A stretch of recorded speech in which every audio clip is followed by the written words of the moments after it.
Hello everyone, welcome to the first of our ACCA F9 lecture recaps. This is a recap of our full course lecture on financial strategy. If you want to download the mind map as a PDF for free, go to our website. You can download all of our mind maps for free, or you can purchase the full course should you wish to do so. So the first thing that we looked at was planning. So what does the financial manager plan? We said they plan three things. First of all, they plan investments, and they may be short-term investments or long-term investments, and we discussed those. We also said that they need to plan financing. How are you going to finance those investments? Two ways: debt or equity. Debt in the form of bonds, equity in the form of shares, or indeed debt in the form of bank debt as well. And we look at those in detail throughout the course. We then need to think about dividend policy. That needs to be planned because we need to know how are we going to distribute all the lovely profits that we're going to make from our investments. So those were the three things that we talked about planning. We then need to understand our strategy for the business. We need to know how we're going to get things done. First of all, at a corporate level. Corporate strategy, remember, involves thinking about new markets or current markets.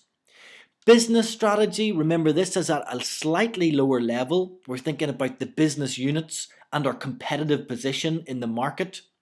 And lastly then, operational strategy. An operational strategy, we said, was focused on the functional areas of the business, particularly because we're thinking of finance, the finance units and how they perform. So that's what our strategy is. What are our stakeholders? Well, we said that stakeholders are anyone who has a legitimate interest in the business. It has to be a legitimate interest. We broke them down into internal stakeholders, who we said were managers, employees, those types of people, and also external stakeholders. External stakeholders were people like investors in the business, the community at large if they're affected by the business, banks who lend to the business, the government who want their taxes and who want regulations abided by, also customers and suppliers, very important external stakeholders. All of these have a legitimate interest in the business. And remember, they may have conflicting objectives. And we talked about the agency problem, how shareholders have long-term objectives. They want to see stability in the business and long-term returns, whereas management are interested in short-term gain. They want to make as much money as they can, their bonuses, etc. And those two goals are not aligned. So we had to see how can we make those goals come together through goal congruence. We need to make the management objectives longer term, and that might be through share options. So that was the agency problem. We also talked a little bit about profit as against community and environment objectives. We moved on then to financial objectives.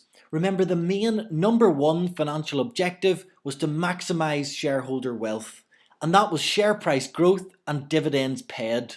That's shareholder wealth.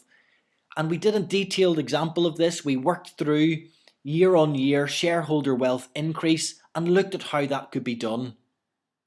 We also said that maximization of profit was another financial objective. However, remember that profit can be manipulated, so we'll often use cash flows. EPS growth was the final one, and we said it's profit after tax less preference dividends over the number of ordinary shares. Remember, the top line is the distributable profit, the bottom line is who it can be distributed to. And we did a detailed example on EPS growth. Our non-financial objectives, well, remember, you need to be specific to the scenario, and you need to think about things like growth, research and development, service, quality. All of those will be non-financial objectives that a business may try to achieve. That brought us on to dividend policy, the third of the three things we need to plan as a finance manager. We talked about the options that you can have, the constant dividend you could pay without changing, or you could pay a constant proportion of earnings so that the dividend moved with your earnings. We also talked about inflation-linked dividends as a possibility. And we also mentioned that you could pay what's left after you've made the investments that you want to make for that year. There are advantages and disadvantages to each of these, and we discussed that in the full lecture. Dividend irrelevancy theory. This was put forward by Miller and Modigliani.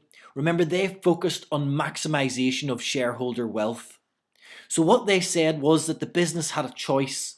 It could either pay a dividend, in which case the investors would get their return. They would get it in the form of that dividend. Or you could reinvest the earnings in the business, in which case this should lead to share price growth. Because you invest in a profitable project, it should lead to share price growth. Both of those will maximise shareholder wealth. Either they'll get a dividend or they'll get an increased share price through the reinvested earnings. So they should maximise shareholder wealth by the same amount, and therefore dividends are irrelevant. So that's what Miller and Modigliani said, but they did make some assumptions. Remember, they assumed that there were rational investors, which we said isn't always the case. They also assumed there are no transaction costs, which we know that there are. And the big assumption they made was that there's no tax difference between receiving a dividend and between receiving share price growth. But there is. They'll be taxed differently, and in fact, with the share price growth, you won't be taxed at all unless you sell the share. And that's a big difference to investors. We also talked about the signalling effect. Remember, this is the signal to the market whenever you announce your dividend. What will the market think when you do that? If you announce a reduced dividend, they may think you're in financial difficulties.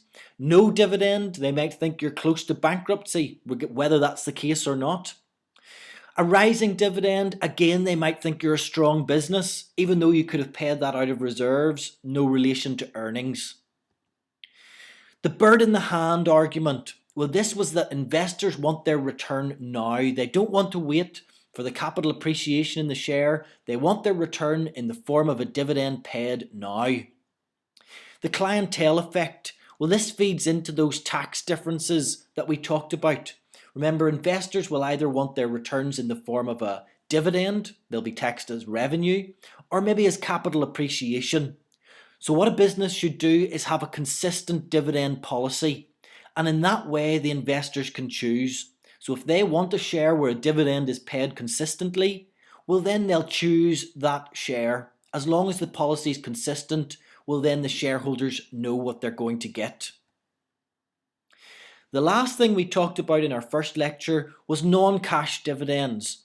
Remember, the first of these was a bonus or a scrip issue, and that was simply getting shares instead of cash. You maybe do that if you're a new business and you don't have the cash to distribute. A share repurchase, well, this is where you simply repurchase your own shares as a business. You might do that to reduce your size, or maybe to increase your EPS through having less shares to distribute your profit across. You may want to alter your gearing ratio, or indeed you may simply have surplus cash. But remember that the market doesn't really like you to use surplus cash in that way. They'll think that's there should be better ways to use your surplus cash. How will you undertake a share repurchase? Well, you'll either go through the stock market, approach your institutional investors, perhaps offer to your current shareholders.